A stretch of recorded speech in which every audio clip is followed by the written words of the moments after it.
Bonsoir à tous, bienvenue dans l'invité de la rédaction de Médien TV. Lancée il y a bientôt 6 ans, en 2017, la finance participative au Maroc est un secteur innovant et porteur qui vient répondre à une réelle demande et pour lequel a été mis en place un cadre légal et réglementaire adapté. Mais force est de constater que ce secteur n'avance pas à la vitesse souhaitée et que de nombreux défis restent à relever pour améliorer l'efficacité de la prestation bancaire et la performance du secteur et répondre ainsi aux besoins spécifiques des clients. Pour dresser un état des lieux du secteur, de ses réalisations et des contraintes ou obstacles à dépasser, nous avons le plaisir de recevoir aujourd'hui Abdelrahman Lehlou, expert consultant en finances participatives et président de l'Académie de finances participatives. Monsieur Lehlou, bonsoir, merci beaucoup d'avoir accepté notre invitation. Bonsoir madame, c'est moi qui vous remercie. Merci.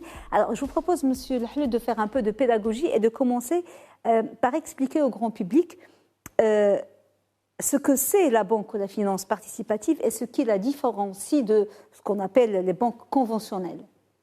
Très bien. Alors, vous avez cité pratiquement les trois composantes de l'écosystème de finance participative, qui sont la banque, l'assurance et les marchés des capitaux. La banque se différencie par les produits. Les produits ne sont pas les mêmes que ceux du conventionnel.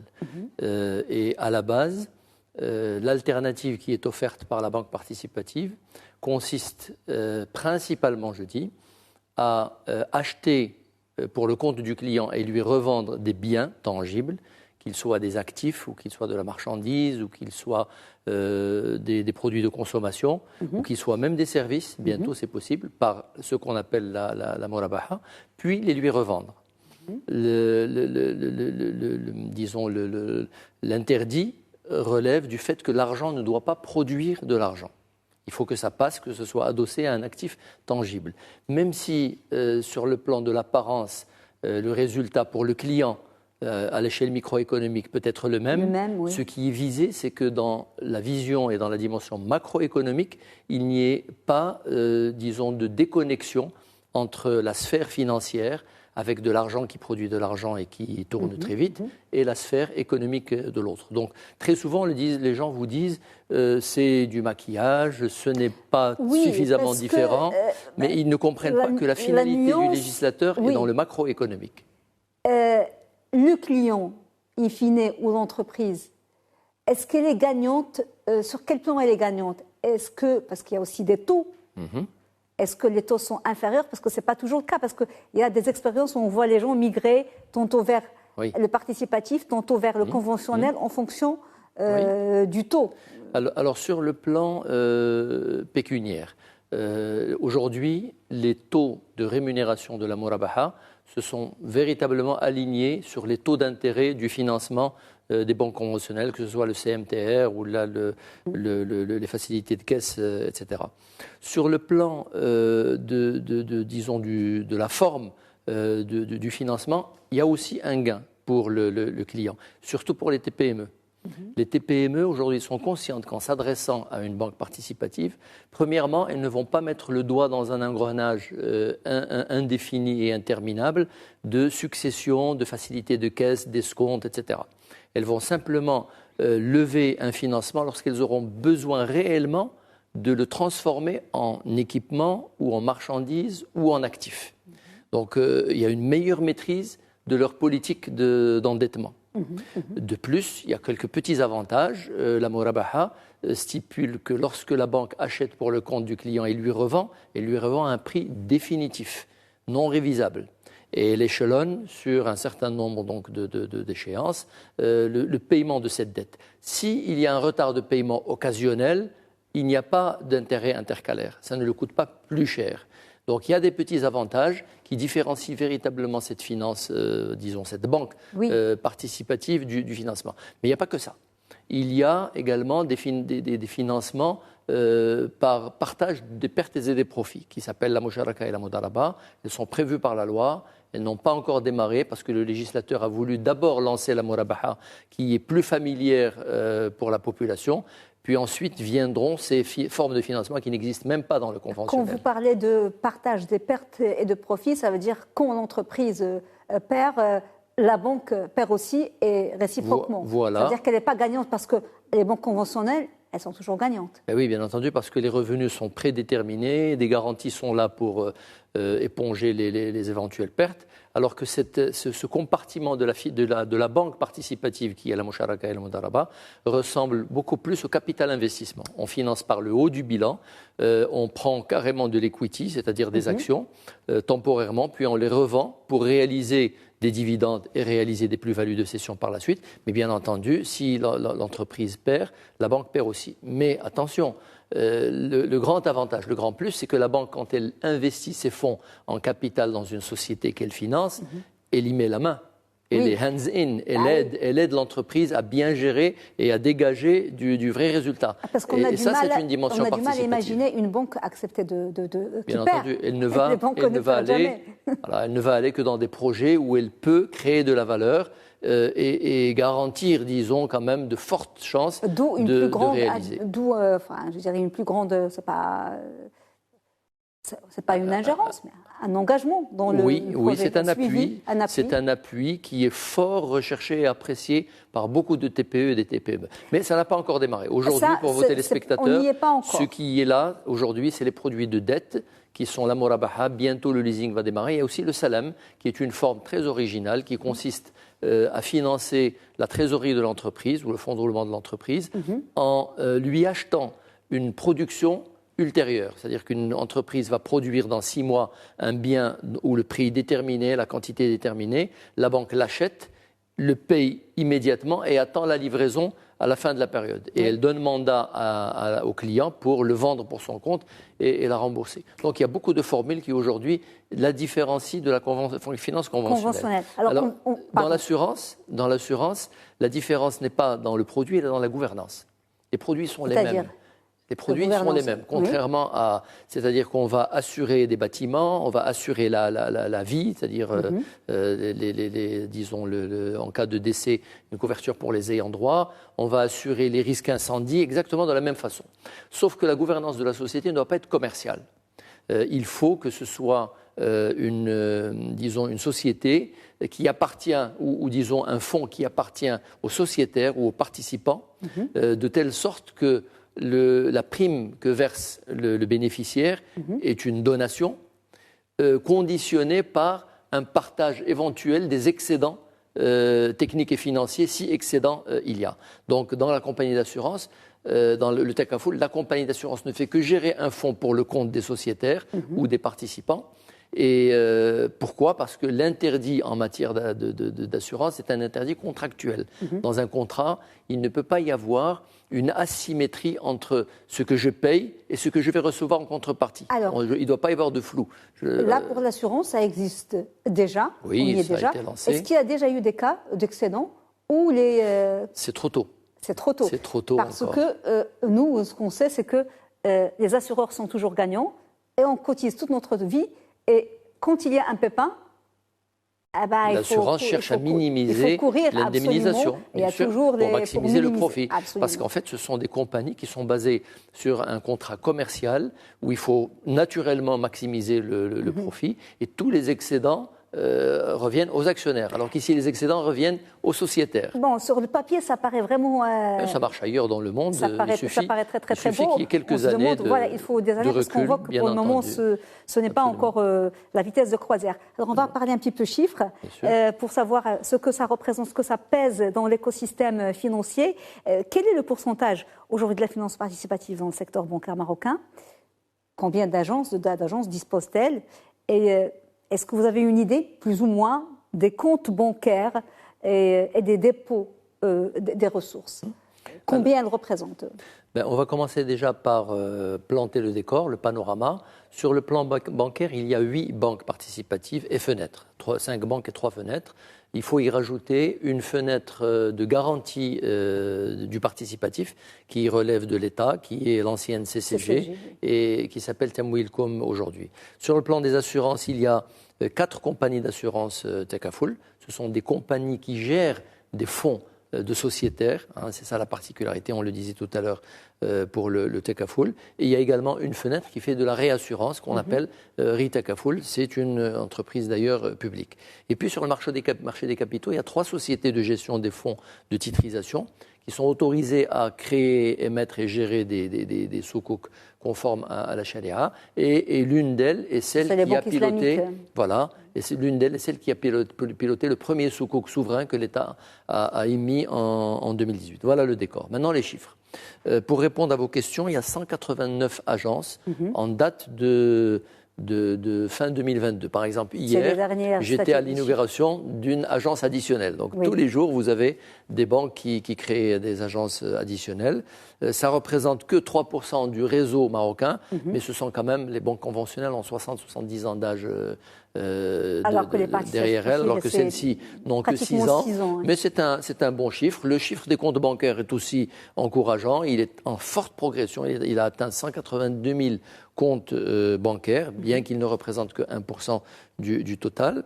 Concernant les dépôts, il y a 9,3 milliards de dépôts dans ces banques participatives, dont la majorité sont des dépôts à compte, disons des comptes courants, des dépôts à vue, non rémunérés, mais il y en a quand même 2,3 milliards qui sont rémunérés, qui sont des dépôts d'investissement selon un contrat de participation, où le déposant a droit à un bénéfice si la banque réalise du bénéfice avec ses dépôts. Les chiffres sont encore bas, bon, on ne peut pas comparer. Effectivement. Et puis, on a parlé de la couverture sur le territoire. Est-ce qu'elle couvre tout le territoire ? Toute prise ensemble, elle couvre l'ensemble du territoire. L'ensemble du territoire. Alors, vous avez tenu en janvier dernier le 2e symposium de la finance participative. C'était l'occasion pour faire un bilan, mais aussi de benchmarker, parce qu'il y avait beaucoup d'autres pays qui ont participé. Il y avait la Turquie, la Jordanie. Il y a un autre pays qui est très avancé dans la Malaisie. La Malaisie. Et la Tunisie. Alors, comment justement se porte l'écosystème participatif marocain ?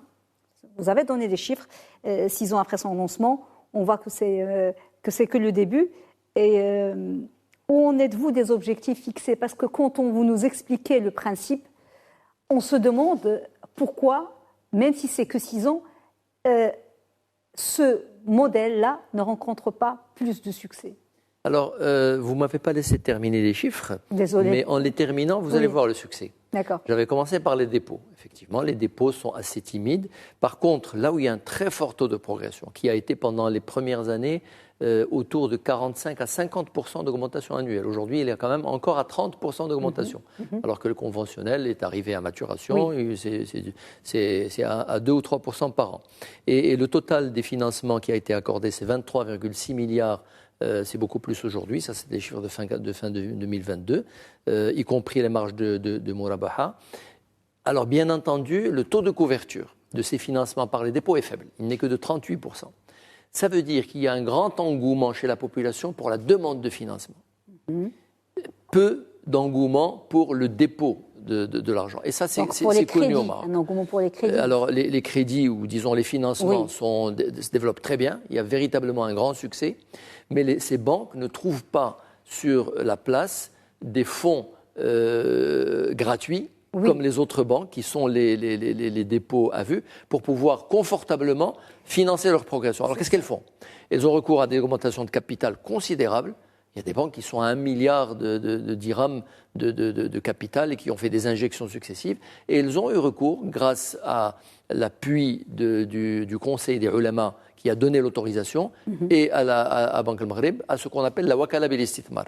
C'est-à-dire que leur maison mère, mais aussi peut-être des investisseurs institutionnels, leur mettent à leur disposition des fonds qu'elles vont employer, avec lesquels elles vont réaliser des financements en donnant une commission et une marge aux bailleurs. Donc la Wakala bil Istithmar a permis de couvrir ce faible taux. C'est effectivement une situation un peu inconfortable. Donc c'est le principal problème. Mais on ne peut pas parler de manque de succès. C'est celui des dépôts. Exactement. Alors, vous avez parlé de benchmark, j'y viens. Ce phénomène n'est pas constaté en Tunisie. En Tunisie, par exemple, l'attractivité des dépôts était élevée.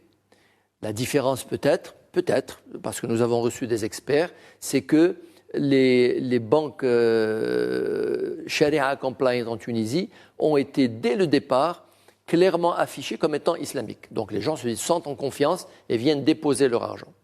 Au Maroc, pour des raisons tout à fait compréhensibles et que nous encourageons au niveau de l'académie, elles sont appelées banques participatives. On les appelle de façon fonctionnelle parce qu'elles fonctionnent de manière participative. Peut-être que les clients n'ont pas bien compris. C'est ça la conclusion. Je vais vous la dire en une phrase. Les clients au Maroc ont compris que ce sont des sociétés de financement. Oui. Et la différence entre société de financement et banque universelle, c'est quoi? C'est que la société de financement, j'y viens quand j'ai besoin de lever un financement d'une moto, d'une voiture ou d'une maison. Mais je n'y dépose pas forcément mon argent. Il faut qu'il y ait un switch de perception pour qu'il y ait un rééquilibrage entre le passif et l'actif des banques. Parce que j'entends beaucoup autour de moi des gens qui vont voir, justement, pour des crédits, parce qu'on en est là, pour des financements, des banques, on va parler des banques islamiques. Pour eux, dans leur esprit, une banque islamique, ça ne fait pas d'intérêt. Et ils sortent choqués parce qu'ils disent, finalement, c'est les mêmes intérêts où ils sont, voilà. En quoi c'est islamique alors qu'en principe, la charia, c'est contre les intérêts. C'est une distorsion cognitive. C'est-à-dire qu'ils pensent que tout ce qui est islamique doit être gratuit. La mosquée est gratuite. Le zakat, tout ce qui est don et caritatif n'est pas commercial. Et ils ont pensé que lorsque ces banques sont arrivées, elles vont être gratuites. Mais en fait, ce sont des banques commerciales. Peut-être qu'il y avait aussi un problème de communication pour expliquer la nature de ces banques. Il faut aujourd'hui mettre l'accent sur la communication, sur l'éducation financière. Je vais vous dire, les banques participatives ne déméritent pas toutes les 8, voire les 9, y compris celle de Watiam Wilcom, ne déméritent pas en termes de budget de communication.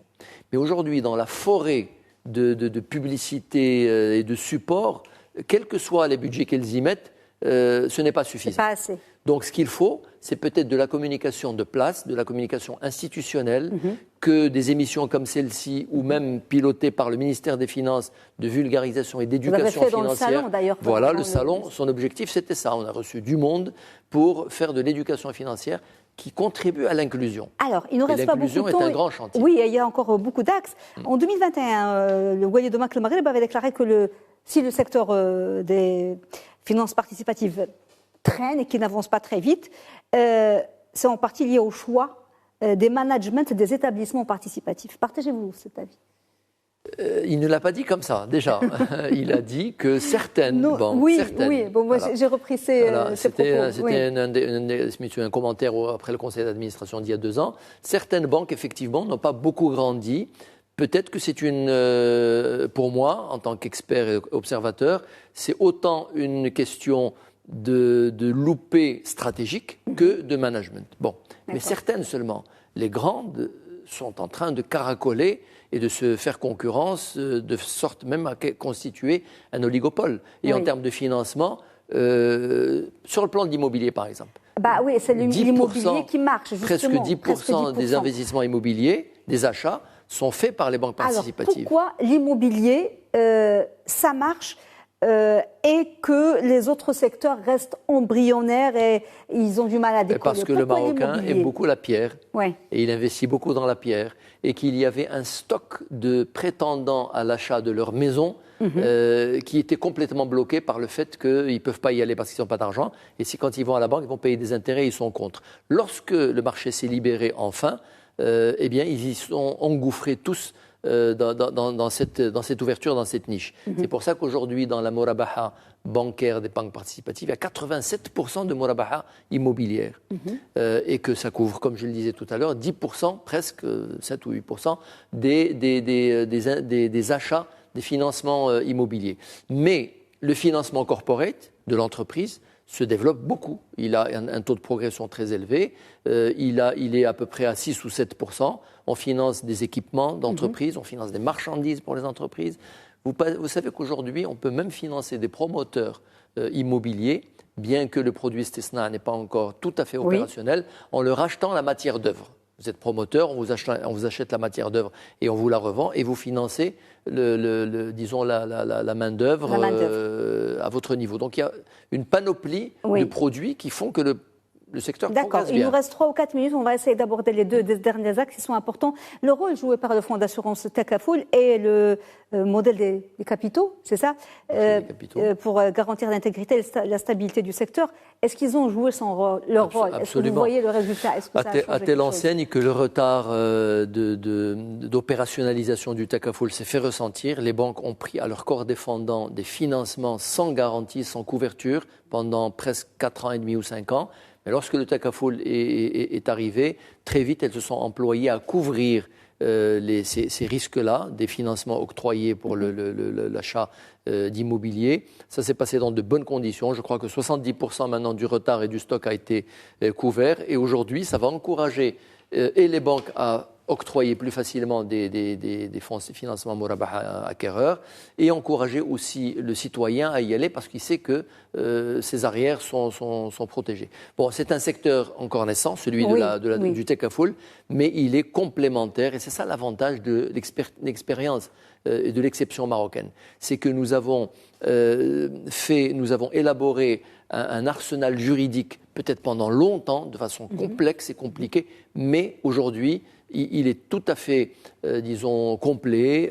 Il n'est pas complet, mais je veux dire, il est large, il est complémentaire, ce que je voulais dire. Oui. Et l'assurance complète beaucoup le financement participatif. Mais il reste les marchés des capitaux. Oui. Le marché des capitaux, en quelques mots, c'est quoi? C'est les soukouk, ça a bien démarré. Très récemment, il y a une grande nouveauté, c'est que les décrets et arrêtés ministériels relatifs aux soukouk d'investissement et de financement sont parus. Et aujourd'hui, on ne va pas se contenter simplement d'émettre des soukouk qui permettent aux banques d'être aux normes de leurs réserves légales, mais qui leur permettent d'émettre des soukouk pour se refinancer et qui permettent aux assurances, Takaful, de placer leurs fonds en investissement dans des soukouk d'investissement. Oui. Et ça, c'est une grande ouverture qu'on a aujourd'hui. Il y a aussi un indice des Sharia compliant qui est imminent, qui va être produit au niveau de la bourse de Casablanca. Et finalement, je parlais tout à l'heure de Musharaka, aujourd'hui elle n'est pas présente dans le secteur bancaire, mais elle va être présente sous d'autres formes, sous forme de capital investissement avec des fonds thématiques qui vont permettre de financer le haut du bilan des entreprises. Donc tout ça, c'est une panoplie qui se diversifie et Je voudrais juste terminer par un mot. Quand vous comparez le dynamisme et l'activisme juridique et réglementaire au niveau des banques participatives, ça n'a rien à voir avec le conventionnel. Le conventionnel, c'est stabilisé. Vous n'entendez plus de nouvelles, ni vraiment d'innovation de jour en jour. Les produits sont là et ça fonctionne. Ici, il y a un bouillonnement très positif qui est très prometteur pour la banque participative. Je pense qu'il y a un problème de lexique, en fait, parce que dès le départ, les gens sont partis sur... il y a un problème de lexique. Il faut de l'éducation. Absolument, parce qu'il y a un problème de lexique qui a induit les gens en erreur, ce qui fait que les gens attendaient beaucoup de ces banques participatives, surtout islamiques. Il suffit, madame, qu'ils comprennent que c'est une banque dans laquelle ils peuvent ouvrir un compte, avoir un chéquier, avoir une carte bancaire, payer leurs services, avoir une application informatique. Et là, c'est la Banque universelle, pour qu'ils viennent. Et ça va venir. Alors, dernière chose, on a compris que le problème principal, c'est celui des dépôts en compte. Mais comment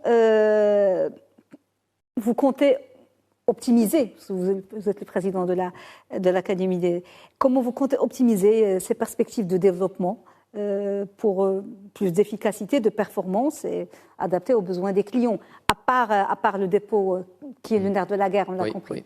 Alors actuellement, disons que les besoins des clients sont servis. Là où ça pêche, c'est la performance des banques. Pourquoi?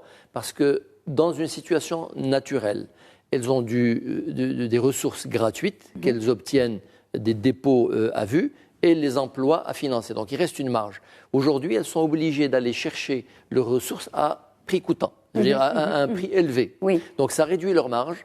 Ça retarde un petit peu leur break-even point, c'est-à-dire le moment où ils vont réaliser des bénéfices. Ça met leur stabilité, disons, un petit peu à l'épreuve. Mais en attendant, elles n'ont pas arrêté. La progression des financements continue. Il faut que Banque al-Maghreb et que le ministère des Finances s'emploient à résoudre cette problématique au niveau des dépôts par de la sensibilisation, de l'éducation financière et peut-être des incitations. Je vais terminer un dernier mot. Banque al-Maghreb, en tant que régulateur, a une obligation de neutralité. Donc l'adage, disons, connu, c'est pas de faveur, mais pas de blocage vis-à-vis entre les banques participatives et les conventionnelles. Mais le ministère des Finances, qui assure la tutelle gouvernementale de ce secteur-là, lui, n'a pas cette obligation. Il devrait pouvoir inciter, soutenir le projet, parce que c'est un écosystème important pour l'inclusion économique et qui peut véritablement apporter beaucoup au développement. Merci beaucoup, Abdelrahman Lehlou, d'avoir répondu à nos questions. Je rappelle que vous êtes expert consultant en finances participatives et président de l'Académie de la finance participative. Merci, monsieur. Madame, monsieur, merci beaucoup de nous avoir suivis. Bon suite des programmes sur Média TV. Très belle soirée.